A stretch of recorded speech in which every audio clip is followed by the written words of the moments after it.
Sebelumnya, nama saya di budaya, nama budaya. Perkenalkan, saya Heri Pramono. Di sini saya akan menjelaskan tentang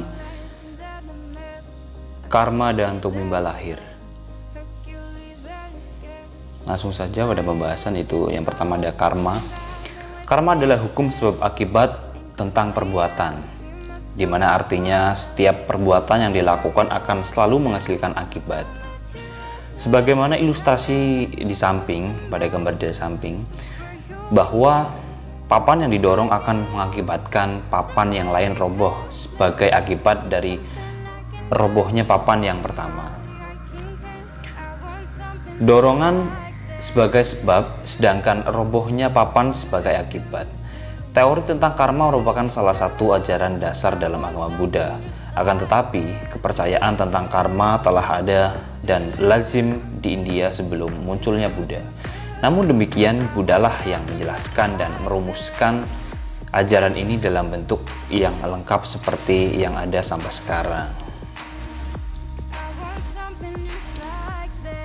Nah, sedangkan apa itu karma? Jadi, karma itu dalam bahasa Sanskerta, sedangkan dalam bahasa Pali yaitu kama, yang berarti tindakan atau perbuatan. Jadi karma itu bisa diartikan perbuatan atau tindakan. Semua tindakan yang disengaja, baik secara mental maupun fisik, dianggap sebagai karma. Hal ini meliputi semua yang termasuk dalam pikiran, ucapan, dan perbuatan jasmani. Semua tindakan yang didasari kehendak baik dan buruk disebut karma. Tindakan yang dilakukan secara tidak sengaja, di luar kemauan atau tanpa disadari meskipun secara teknis dinyatakan sebagai perbuatan, namun tidak termasuk karma karena kehendak sebagai faktor terpenting dalam menentukan karma tidak ada. Seperti itu. Jadi karma dalam bahasa Sanskerta itu karma, dan dalam bahasa Palinya itu karma. Jadi baik itu secara tidak disengaja maupun disengaja, dalam pikiran, bentuk, mental maupun fisik, yang intinya meliputi badan jasmani kita atau kehidupan kita, itu berhubungan selalu dengan karma ya.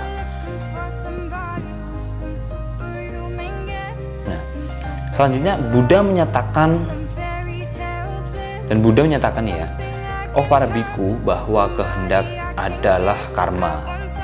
Dengan demikian, kehendak seseorang melakukan perbuatan melalui badan jasmani, ucapan, dan pikiran. Itu menurut Anguttara Nikaya bab 3 halaman 415. Kalian bisa buka di catatannya guys. Karma tidak hanya berarti perbuatan masa lampau. Karma meliputi perbuatan-perbuatan lampau dan sekarang. Jadi karma itu tidak hanya masa lampau, tapi karma juga bisa diciptakan saat ini, sekarang. Tetapi juga harus dipahami bahwa kita yang sekarang tidak sepenuhnya merupakan hasil dari sesuatu yang telah kita lakukan dulu. Kita yang akan datang juga tidak mutlak merupakan hasil dari apa yang kita lakukan sekarang. Saat sekarang tidak diragukan adalah hasil dari masa lampau dan akan menentukan masa depan. Jadi hasil yang kita buat sekarang akan kita raih di masa depan. Ya istilahnya orang Jawa, pepatah orang Jawa itu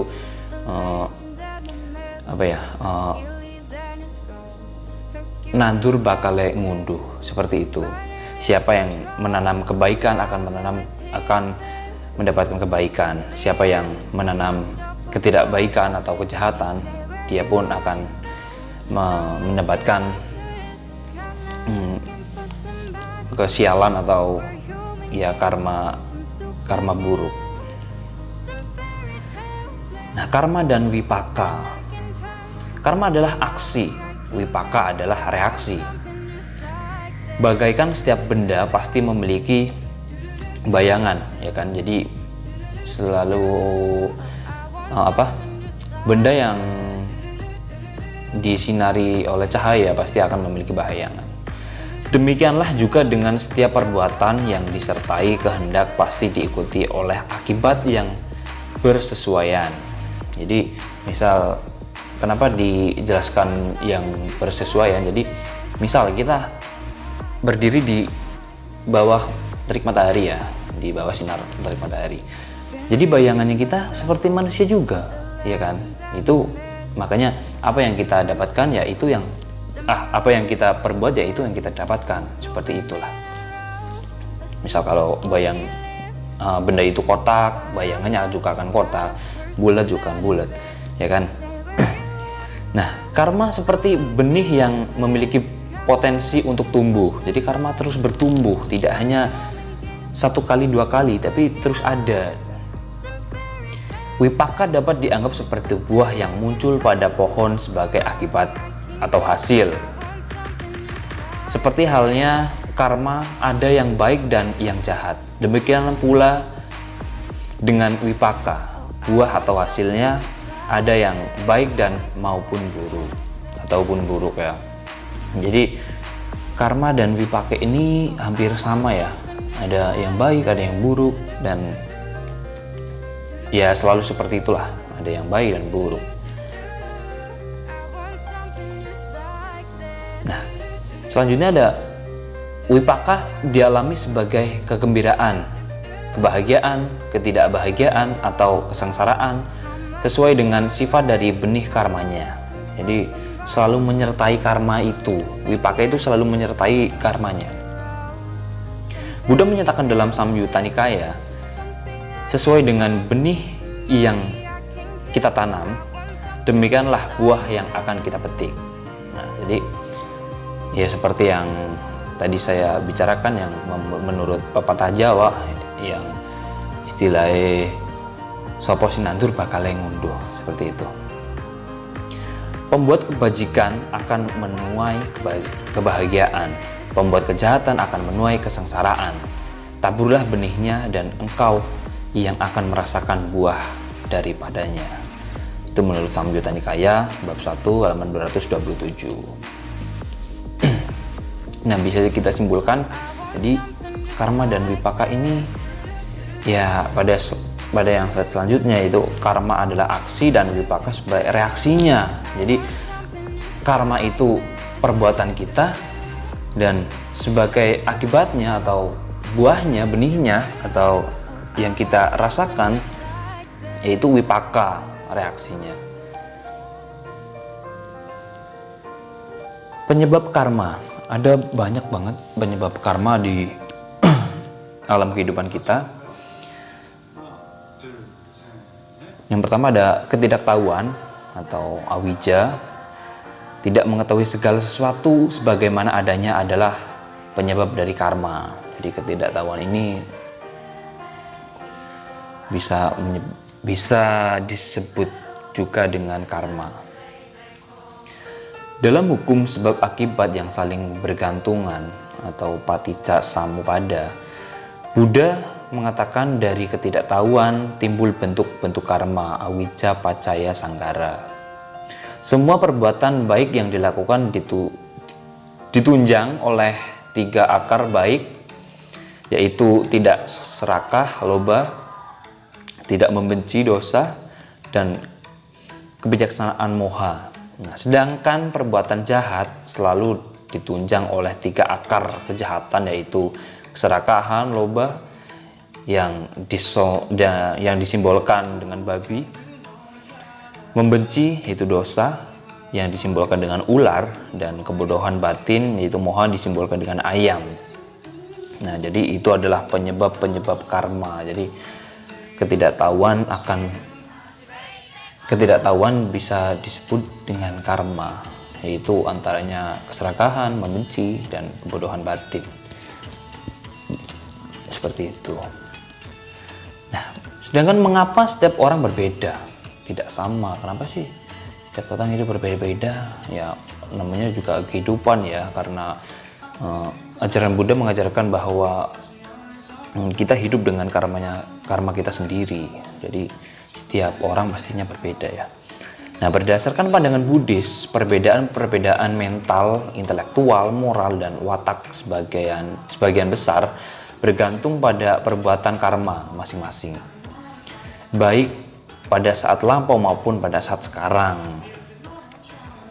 Buddha menyangkal kepercayaan yang menyatakan bahwa semua fenomena baik fisik maupun mental disamakan semata-mata karma masa lampau. Ini dikit typo ya penjelasan. Jika kehidupan saat ini dikondisikan atau dikendalikan sepenuhnya hanya oleh karma masa lampau, karma akan sama dengan fatalisme, nasib atau takdir. Nah, jadi coba saya akan cermati lagi ya. Jika kehidupan saat ini dikondisikan atau dikendalikan sepenuhnya hanya oleh karma masa lampau, Buddha menyangkal kepercayaan yang menyatakan Buddha itu menyangkal bahwa karma itu tidak hanya semata-mata fatalisme, nasib atau takdir ya. Jadi karma itu tidak hanya takdir, tapi karma juga bisa kita ketahui melalui perbuatan kita, melalui kesadaran kita, perilaku kita. Jadi karma itu tidak hanya semata-mata nasib atau takdir. Jadi ada nih seseorang yang bilang dapat sial atau jatuh dari pohon nih, wah sial banget, wis takdirnya ngene iki, ngono kuwi. Udah takdirnya kayak gini, saya mau gimana lagi, wah nasib kayak gitu. Itu karena seseorang tidak menyadarinya, yaitu tidak mengetahui perbuatannya sendiri. Jadi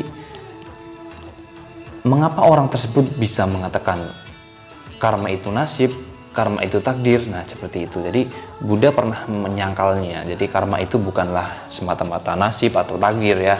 Jadi karma itu bisa diketahui atau bisa dilihat oleh diri kita sendiri dalam kehidupan sehari-hari atau kehidupan yang sudah kita lewati atau masa lalu, masa lampau, seperti itu. Nah, cukup sekian dari saya. Semoga penjelasan kali ini bermanfaat. Terima kasih. Nama saya Ngadi Budaya, nama budaya.